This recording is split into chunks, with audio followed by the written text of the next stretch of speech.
Welcome to our channel where we share with you the most important news.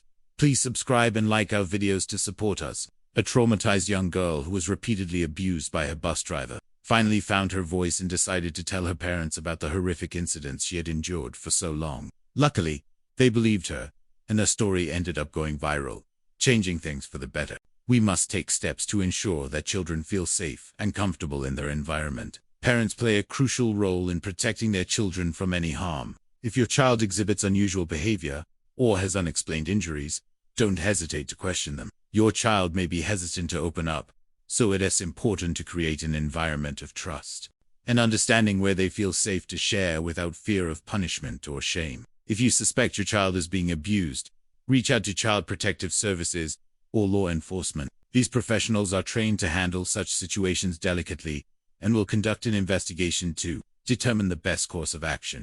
It's essential to remember that children are resilient, and with proper support and guidance, they can heal from their experiences. By working together, parents, educators, and communities can create a safer environment for children and help them thrive. Abuse is never the child's fault, and they should never have to endure it in silence. So, stick around till the end of the video to hear the full story. If you enjoy what our channel is doing, don't forget to like this video, share it with your friends, and subscribe. We look forward to seeing you in the next video. Have a wonderful day. It was a quiet Thursday afternoon in Cedar Falls, Ohio, the kind of town where neighbors waved from porches and school buses made the same stops every weekday without fail. For Marcus Reed, a single father raising his 7-year-old daughter Zariah, the routine was comforting.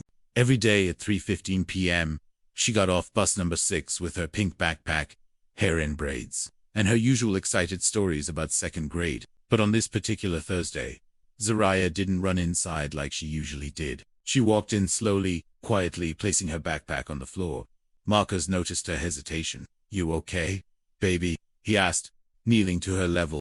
She nodded, then paused. The bus driver did it again. Marcus's chest tightened. "Did what again?" Zariah looked down, voice trembling. "He yelled at me when no one was looking. He said I was too loud, but I wasn't even talking. And then he grabbed my arm when I was getting off." Marcus froze. This wasn't the first time she'd said something like this. 2 weeks prior, she'd mentioned the driver had made her sit alone in the back and scolded her harshly when she asked to move up. At the time, Marcus had written it off as an overreaction, but now there was a pattern. And this time, there was physical contact. He immediately picked up his phone and called 911. When the dispatcher asked if there was an emergency, Marcus calmly but firmly said, "Yes, I need to report possible child abuse by a school bus driver. My daughter says he put his hands on her. I want an officer here now." Within 15 minutes, a patrol car was outside their home. Officer Daniels took the report seriously. He sat down with Zariah, who explained everything again. This time, in more detail. She said the driver, Mr. Gillen, often called her names under his breath, like troublemaker or loudmouth, even when she was quiet. The only student of color on the bus. The officer's demeanor changed as Zariah spoke. He filed an immediate report and contacted the school district. Marcus demanded to see the bus's internal camera footage. The school initially hesitated. "We can't release footage without a formal investigation," they said. But when a local reporter caught wind of the story, pressure built. 2 days later, after public demand and a police subpoena, the footage was reviewed. And what it revealed shocked even the most seasoned investigators. In the video, Mr. Gillen could be seen berating Zariah under his breath as she boarded. Back again. Figures. He intentionally skipped her house during one drop-off, circling back after she cried. And then came the footage from the most recent day. Zariah quietly getting up from her seat, only to be yanked back by her arm, her face twisted in pain. It wasn't loud, it wasn't dramatic, but it was real. Mr. Gillen was arrested that same afternoon on charges of child endangerment and harassment. During the investigation, it was discovered that other minority children had made similar complaints in the past, all dismissed or ignored. The school board issued a public apology. Marcus and Zariah, Mr. Gillen's teaching and transport licenses were revoked permanently. But what stayed with people was indeed just the footage. It was the courage of a little girl who spoke up, and the father who believed her instantly. Marcus later told reporters, "Too many times, black kids are told to just behave, to not stir trouble. But my daughter wasn't stirring trouble, she was surviving it." In the months that followed, a new district-wide policy was implemented in Cedar Falls, All complaints made by students about drivers would be reviewed by a third-party child advocate. Internal bus footage would be stored and reviewed bi-weekly. Every driver would undergo sensitivity and trauma-informed care training. Zariah went back to school, still carrying her pink backpack.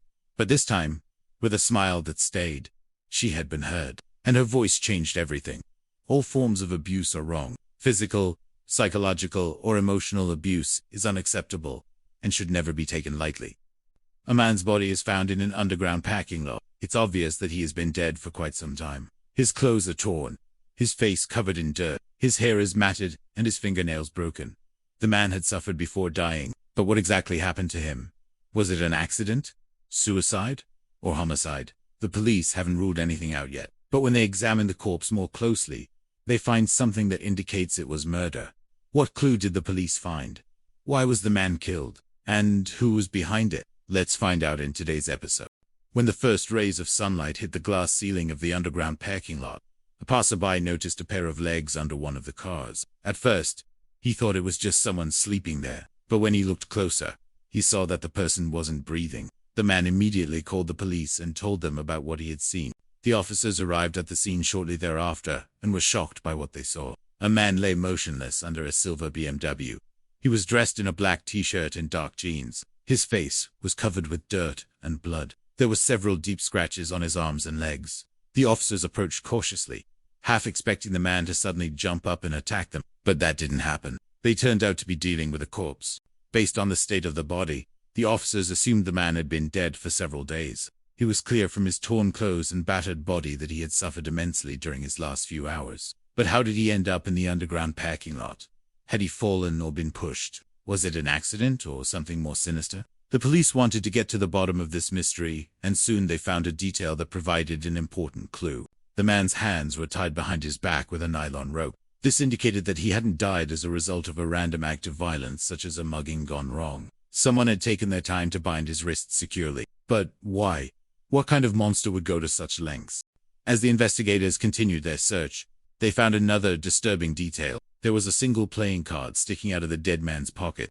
The ace of spades seemed to mock the victim with its sinister imagery. What was the killer trying to tell them?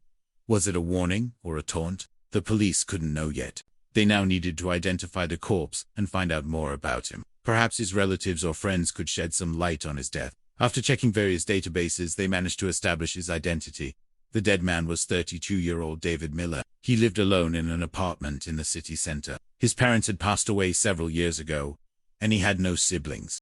The police then visited his apartment to gather more information.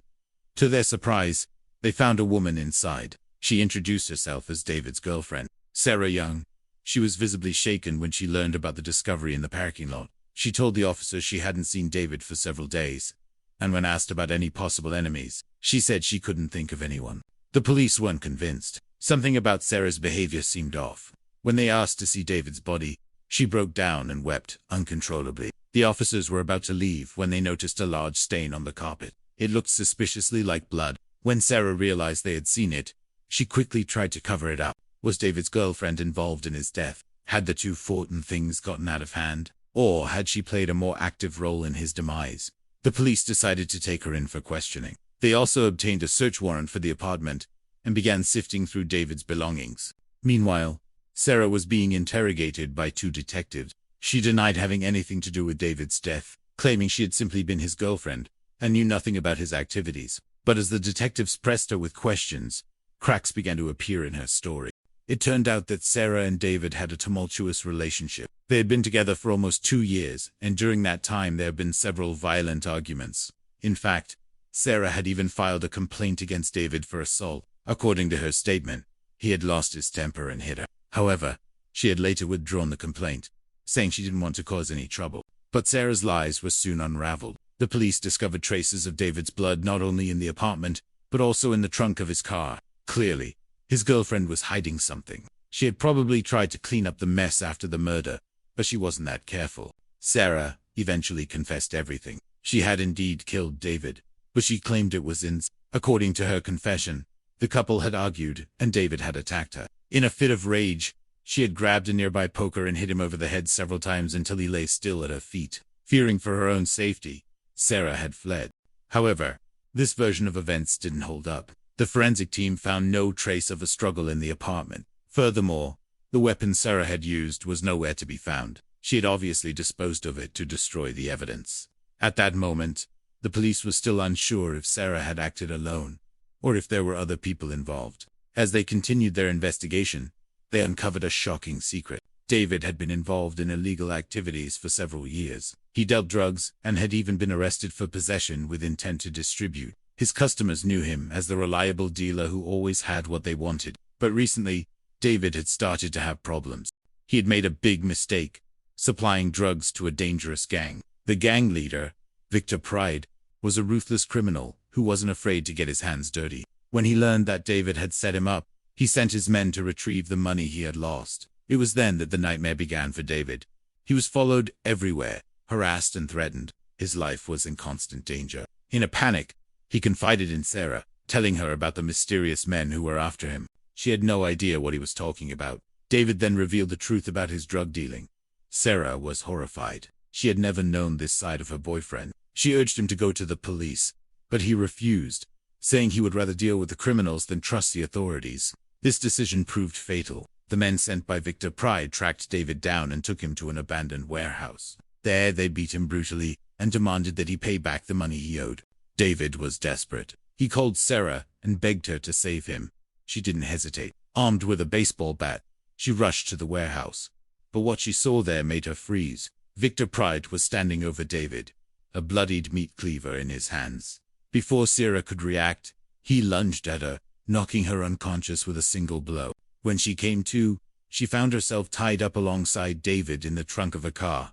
Victor Pride had taken them hostage. He was going to use them as bargaining chips to get what he wanted. But then something unexpected happened. One of Victor's men, Marcos Santos, had a change of heart. He freed himself and the two hostages and drove them to a hospital. David was already brain dead by the time he arrived. Doctors were able to keep him alive for a few days so that his organs could be harvested.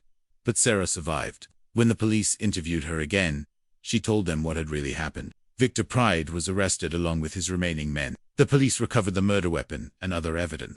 In court, Victor tried to convince the jury that he had acted in self-defense, but the evidence was overwhelming. He was found guilty of murder. And that concludes our video for today. Thank you for watching.